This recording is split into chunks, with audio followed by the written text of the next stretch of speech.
Galimera, Galispera, wherever time you're watching, this is Mappa. I'm Stel. I've got a special guest with me, Jimmy Mwanga. How you doing, bro? You good? I'm grand, surviving. And yourself? Yeah, all good. We were talking earlier about the weather, and now it seems to have got darker in Cyprus. So what's happening? It's now down now the clouds. I think it's you. I think you're rubbing off on the live. I think that's what it is. I've jinxed it. I'm sorry, man. I'm sorry. But for those of you watching, I'm not sure who Jimmy is. Jimmy is the Ormidia striker. He scored at the weekend in the club's 1-1 draw. They sit third in the table.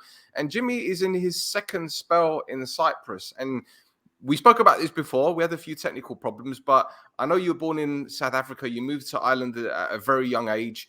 You spent some time at the Nike Academy at St. George's Park. Big experience for you. But in terms of your career progression since then, I know you went to the United States and then went to Cyprus. So just give us a brief overview of your time at the Academy, the Nike Academy, going to the United States, and then how your move to Cyprus came about. Right, so I can actually give you how even the Nike Academy came about. To be honest, Sure. How it had started. I was like 16. I was in secondary school, and I was training. I decided now that football is what I want to do. You know what I mean? So I was training on my own, but with the way football was in Ireland. I mean, it's better now, but the way it was in Ireland growing up, it's like there was not much gateway for young players to get to the next level. So I didn't really know how I would do it. So just one odd night, a friend of mine, we were in this group chat. We were in a group chat with a group of our friends, and then he was in another group chat with like they were doing higher maths or something. And I wasn't in the higher maths group chat, as you can tell. Maths was not my strong point. We're here now anyway. But look, yeah, he was in that group chat, and one of his friends were like, "Oh, there's a Nike trial coming up." And they were talking together. And then that one friend of mine, his name was Joel. And he said to us that, "Oh, this fella's going to this trial over in Piedmont." And I'm like, what I said, my words exactly was, he's shy. How's he going there? Those are my words exactly. Like, keep it real. That's what I said. And then I was like, he's shy. How's he going there? Then he was like, "Oh, I don't know." So I'm like, you know what? If he's going there, I can go there. Like, when's the next time Nike's going to come to Dublin? So I'm absolutely going there. So then I texted him asking about it. And you know what he was like? He was like, "Oh, no, there's no trial." And that way. So I had to work my way around it. So the next day I was like, all right, what am I going to do? So I was like, all right, you can sign up online. I went online and they were like, the sign up it's finished. And I was like, you know what? That doesn't matter. I'm still going there. So I was like, all right, how much money do I have? So I looked, I had exactly €2.50 in my drawer. And I'm like, all right, I have to make it to a place called Piedmont. So from Lucan to Piedmont is kind of far out. And I was like, all right, that's only enough for me to go there, but not enough to come back. But you know what? This is what you do for your dreams. So you're just going to go and see what it is. You know what I mean? Just a one way. So I was like, all right, I had to take 2 buses down there. So when I get there now, I'm like, all right, here I am. So I was like 16 at the time. And then they were like, I seen all the Nike vans and everything was all set up. We'd never seen nothing like it, like in Dublin at the time. So then I went up anyway, ready to sign up. And then they were like, well, how old are you? And I was like, oh, I'm 16. They were like, you need your parents to sign you up. Now, my parents were at work at the time. So then I rang my ma, but I was on 1%. So I was like, all right, if I ring my ma and she says I'm allowed to train, will you let me train? They were like, all right, yeah, we'll do that. So I ring my ma then. As she answers, the phone dies. And then they're like, sorry, mate, you can't train. So I'm like, how am I going to do this? So I had to get creative now. So then there was a trial going on there because Nike were doing it throughout the day. They started at 7 a.m. and I think finished at 7 p.m. So there were about over 1,000 people coming to try out for the Nike Academy in Dublin. So then now I'm looking at the crowd now and I'm watching the trial going on and I'm trying to think. And then this is the one time where I have to commend the English that they've came through for the Irish. This is the one time I see this one fella anyway in the crowd. This black fella, I seen him and I go, do you know what? I could say he's my uncle and they would know. So I said, let me go and ask him, sure. I have nothing to lose. I have no bus fare to get back home anyway. So when there's a will, there's a way, So I went up to him and I go, mate, you know what? I didn't know he was English at the time, but then he told me he was from Manchester, came down with his son and all that. And I told him, look, I have this problem. I've come a long way. And, I told him his story. And he goes, no problem, mate. Let's go. I'll tell him I'm your uncle. I said, will you? He goes, yeah, sound. Went up. And then I said, yeah, my uncle's come all the way. And then they were like, Wow. yeah, no problem. So he signs the consent form and all. And he just tells me, don't fucking get injured. No, and I said, yeah, no, I won't. So then they give me the Nike gear and all that. And then, yeah, went in and I trained. And then they liked me and they were like, can you stay for the 5 p.m. session?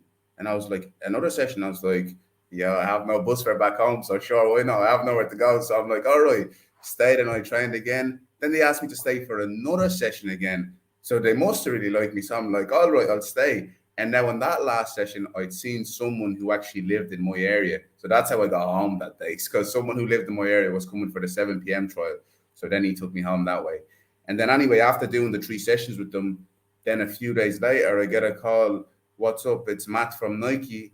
And I'm there buzzing, like, what the fuck, that kind of way. And they're like, we have a second trial now that's happening at the Etihad, like where Man City train. And they were like, so now that's where it's going to be people from Manchester, London, and the people from the Dublin trial. So all together now to train for a week at the Ed. So we were staying at the Etihad, the accommodation, and then you train for a week, and then they pick, so 40 people, they pick 6 people then to go to Paris, to Clairefontaine. That's where the French national team train. Yep, And that's right. then you go over there, and now what we done in Dublin and then what they done in Manchester, they've done that in Brazil, in Berlin, in everywhere around the world. All the best young players they thought now come together in Clairefontaine, and then we all train now to be part of the Nike Academy.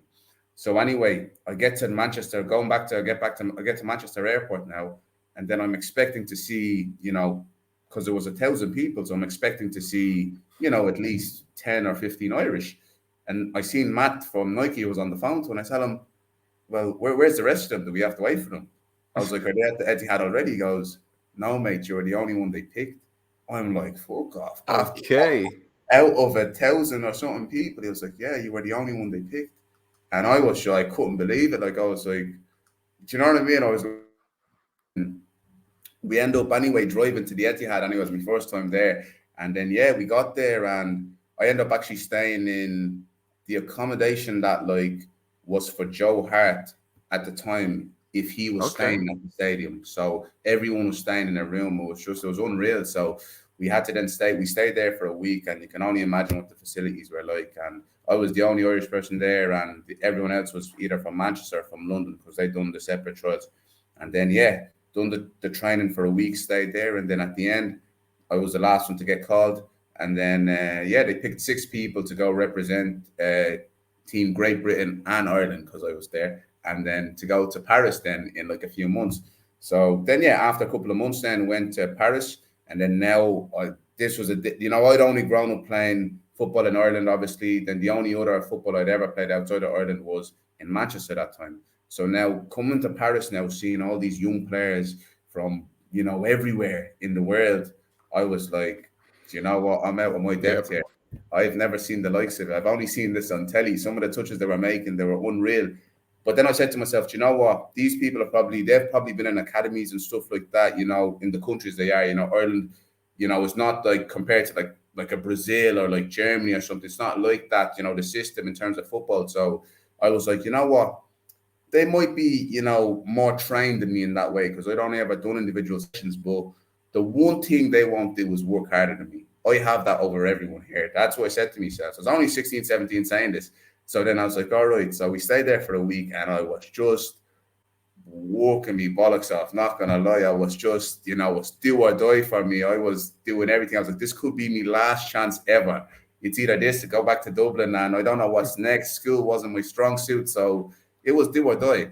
So yeah, for a week I was just working, really working, and then yeah, we played a match at the end of the week, and then there was like I think 60 people there or something.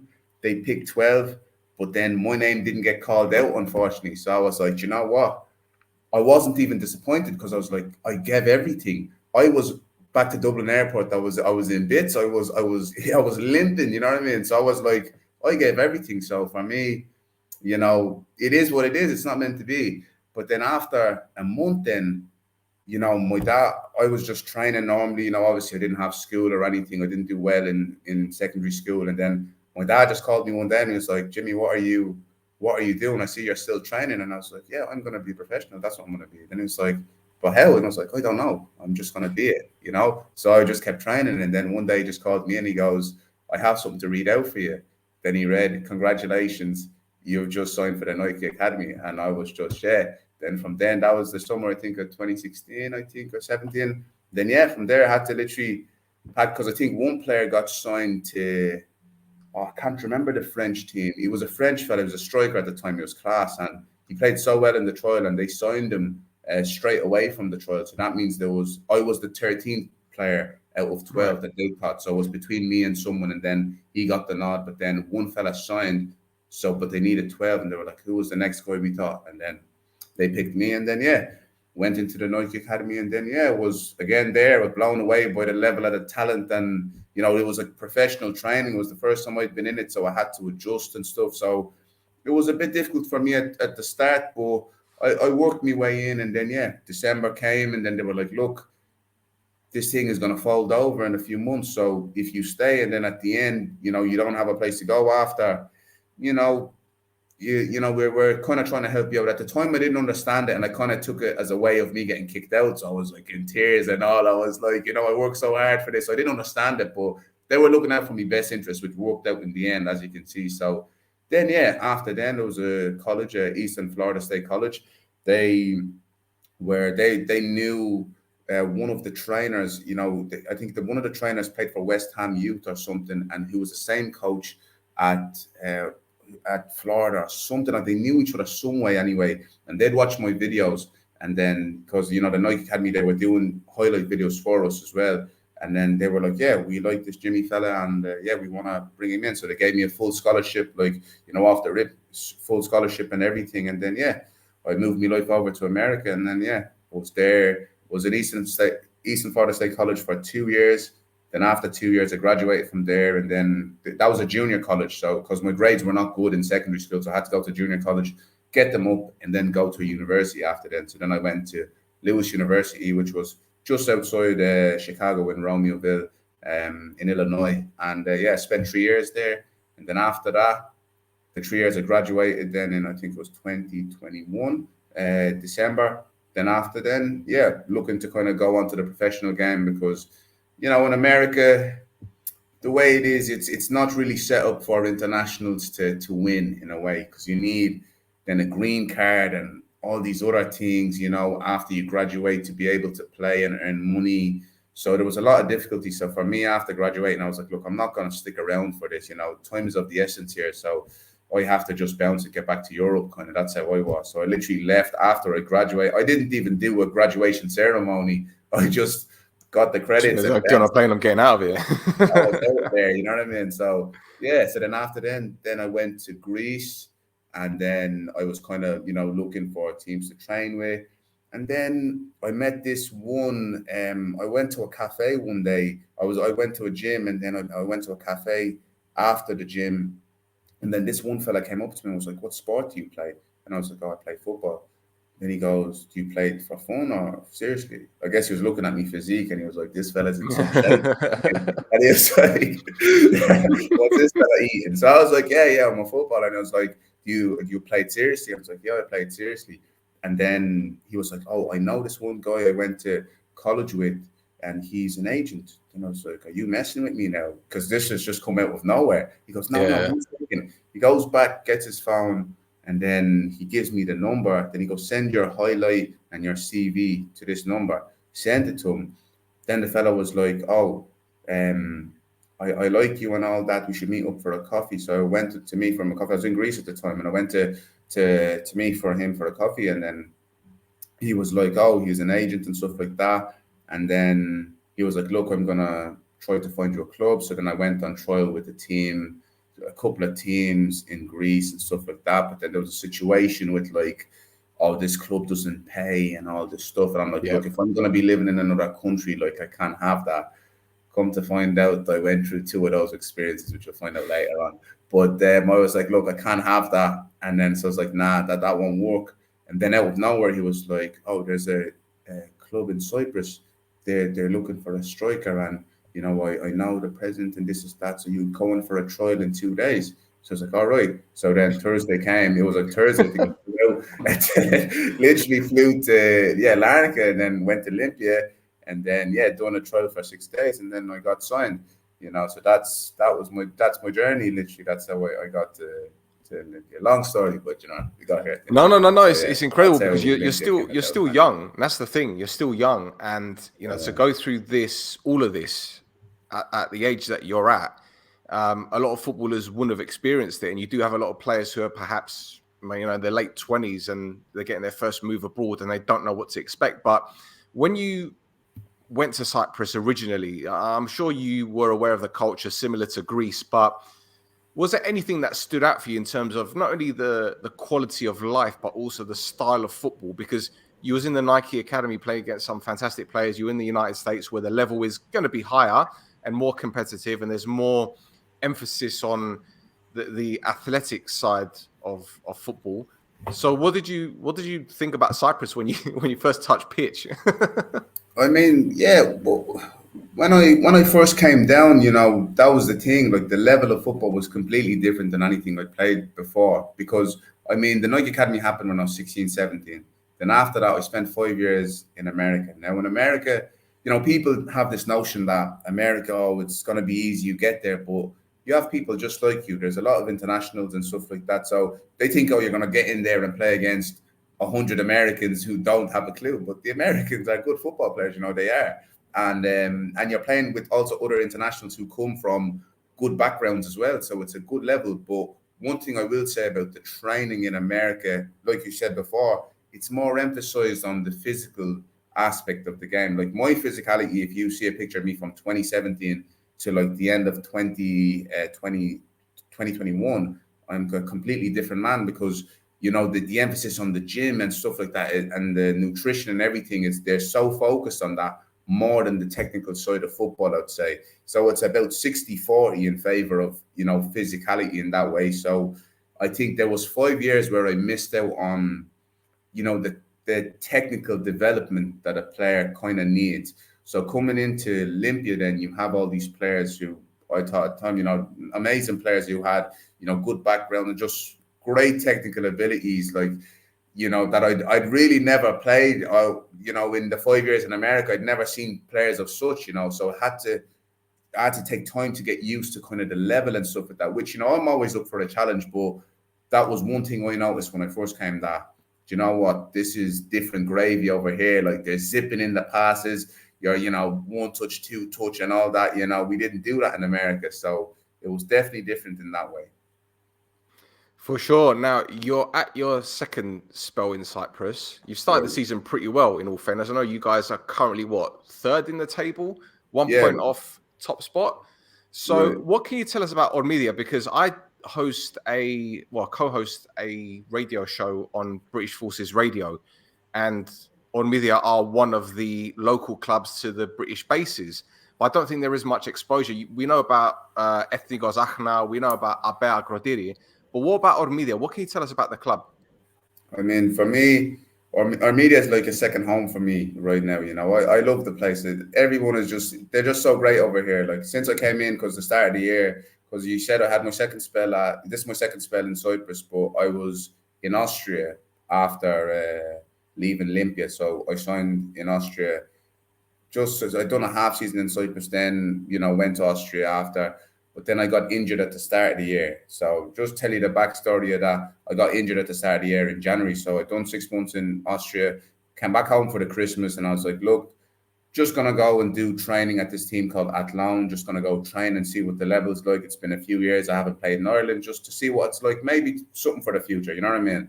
So I went in there, first training session, ruptured my Achilles. You know what I mean? And it's just, that's football. You know what I mean? That happens. So I got injured, and then after then, 2 days I was back in the gym on one leg. That's what I'm like, you know what I mean? I'm mad like that. But for me, I was like, it was unexpected. No one tackled me or anything. It just happened, just snapped. And then, so 6 months to 8 months I would have been out.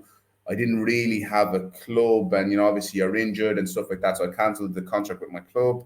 And then, it was kind of like in a place of, you didn't know where you were going, but since the beginning, I've always had that mentality that I'll be somewhere, you know what I mean? As long as I do the right thing. So I just kept training. even with what I could do, I had one leg, but I was like, look, I still have two arms and a chest and a back that needs working out. So that was me. I was just working through it. And then once I was able to walk then in March, then I was like, you know what, I can see myself being back by the summer. So then I kind of started doing that. Then I started seeing the physio, he's the physio for the Irish national team. So I've seen him frequently. And then, so I was getting better and better and doing stuff on my own as well. Just every day working on the strength, because I'd lost a lot of strength in my leg, of course, and the calf and everything. So, had to work my way back up. And then I think my agent then was working with, where I could find, place clubs I could find and things like that. And he went to Cyprus then, I think he was on holiday, but also for work as well. And then he was kind of talking to, Mappa, because I played against all these teams in the second division before. So, and seeing what was possible for me. But then Ormidia, the old coach for Napa, Spiros, he wanted me to go to Napa, but then I ended up going to Austria instead, but I would have gone to Napa FC, but then I went to Austria, instead. But then he still was interested in me. So then he was like, oh, I know the president then in Ormidia, it's a good place for Jimmy to come back. And, since he's been injured and to, build his level back up and also his fitness and stuff. And then, so then they, took me in straight away. They'd never even seen me play before, but they just kind of had the belief. They watch me videos and stuff, but they never seen me in real life play. And then watch me the videos. The recommendation must have helped though, surely. Yeah, for sure, 100%. And I also played against the president's son as well. He played for Omonia 29 in the second division. Oh, right, okay. His son was, I think, the left back, so I was playing up front. I played against him as well, so he knew me that way. So, but the president himself had never seen me, so he was kind of investing in a guy he'd never seen before. He was blindly, believing in me, which a lot of clubs wouldn't ever really do. They'd never take that kind of chance. But, he really, to this day, always tells me every day, like, I believe in you, Jimmy, I believe in you, you know what I mean? So, so then they just, offered, they gave my agent, they made an offer, and then, it made sense. And then June I came in, and then they sorted out like my extra physio to do for me. So I came in a month earlier than preseason. So most clubs are not doing that, you know what I mean? And Ormidia, they really, really looked after me in that way, that I came in at the end of June and preseason started first week of August. So I was doing physio every single week to get back and stuff like that. So they were looking after me. So they just, honestly, really, they're just amazing people down here, from the club and just the people in the village. Just genuinely, I love it here, to be honest. I can't lie. Well, you do hear a lot of nightmare stories about Cyprus, be it, I'm sure you've been keeping tabs with a lot of things that go on. You've got the referees' cars being bombed, you've got match fixing, you've got all sorts of stuff happening. And as a footballer that doesn't speak the language, I'm assuming you don't speak the language, or at least not fluently, or I'm guessing you don't read the papers or anything. So you're not privy to what's happening in Cyprus. So you're kind of like an alien in that respect, where you're just focusing on your own game. So when I hear the positive stuff, like, a third division team looking after their players, for me, knowing the environment, it is a big deal because it's a rarity, So this season, you guys said you guys have started really well. You're third in the table. Undefeated as well. We're undefeated still. Unbeaten, yeah. I think Omonia and Nicosia are the only unbeaten team in the first division, So you guys are kind of leveling up there. But in terms of the ambitions for this season, is the target promotion, or is it, there are other teams that are in and around, because that third division is grueling, bro. It's competitive. Yeah, it's dog eat dog over here. I'm not gonna lie. Every game is a cup final for us. Every game. But for us, to answer your question, I mean, promotion, that's what we're playing for, really, you know what I mean? And especially within the first 5 games, seeing what we can do. We beat teams like Spartacus, they were the favourites to go up, and we beat them, quite comfortably, if I'm being honest. So we have an amazing squad, you know what I mean? Every player from the start, to even the players on the bench, we have a great team, and we have everyone is going in the same direction, which is the most important. And a lot of teams struggle to have that kind of environment where everyone is going in the same direction. The coach, he's, Angelos Misos, he's made it in a way where, everyone is dialed in, you know what I mean? Since preseason, he's just, he's been preaching that we're a team, we're a team, we're a team. And, now that the season started, everyone is just, in the same direction. So that's why when you come to play us, it's a difficult game because you're playing against more than just the 11 that are on the pitch. You're also playing against the bench. You're also playing against,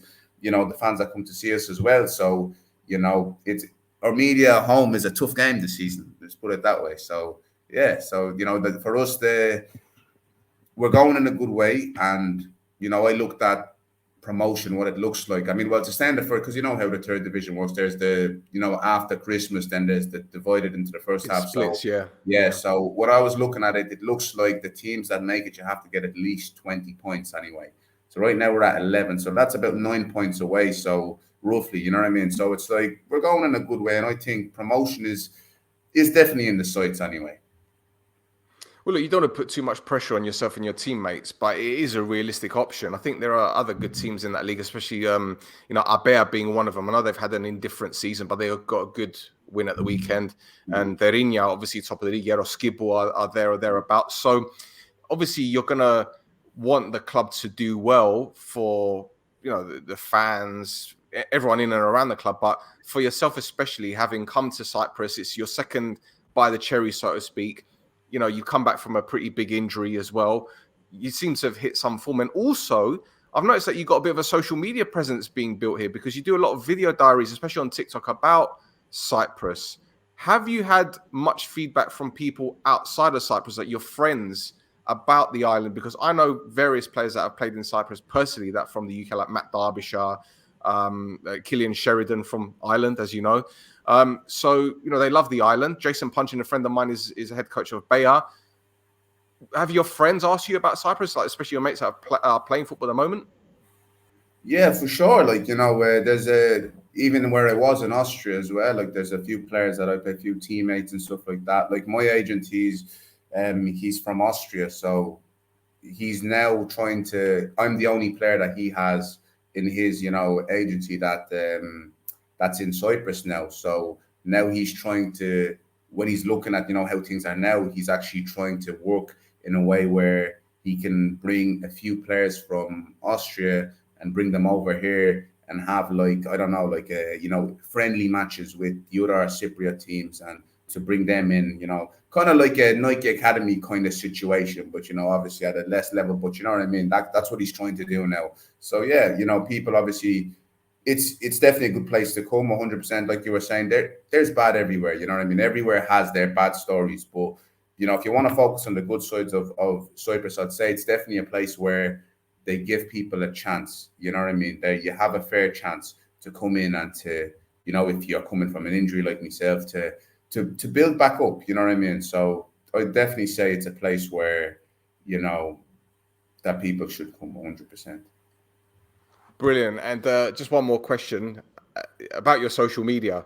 What's the target? Is that just for you to have a bit of fun with your video diary, everything like that? Or is there something more down the line? No, I'll just be having the crack with that, man. There's no there is no like I don't want to have. I mean, not like I wouldn't mind 1 million followers, but sure, look, it's not like so. I was really just bored. Like I said, I came here a month before, so there was no training with the teams or anything. So I was, on my own. I'm used to being on my own. I've been away from my family home since like 16, 17. So I'm used to it, yeah. But now I was just kind of like, sure, look, you know what I mean? Why not? Like, you know what I mean? Why not make like these TikTok and all that? Like, just see what it's like. And in fairness, like, I've actually met some very good people on there as well who tell me about Cyprus and things like that, because all my following is like, I only have like about 500 followers on TikTok. It's not much, but all of them are Cypriot. So they are like, sometimes I'll get messages from people who, even some younger lads as well who are playing football who need advice and stuff like that. So it's kind of like a small thing. It's not like a publicity kind of thing. You know what I mean? It's more just, there's kind of like it's like a good message behind it. You know what I mean? Like, for example, there's one young lad who played for, can't remember the team, Olympiacos, I think. He played for the academy there and he was asking me advice and things like that. And, things like that. So that's kind of what I do it for. I don't do it for like, any other reason. Of course. But I think it's good that you're diarising everything because not only do you get to go back and check your progress, but there are going to be people out there that have got I don't know,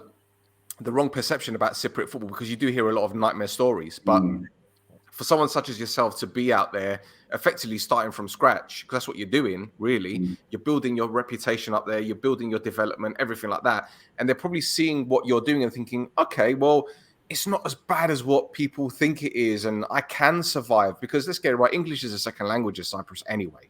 So, you know, obviously once you get used to the whole cultural difference and how, you know, how they work out there with the driving and just little things here and there that you could probably get away with in Cyprus, but not in the UK.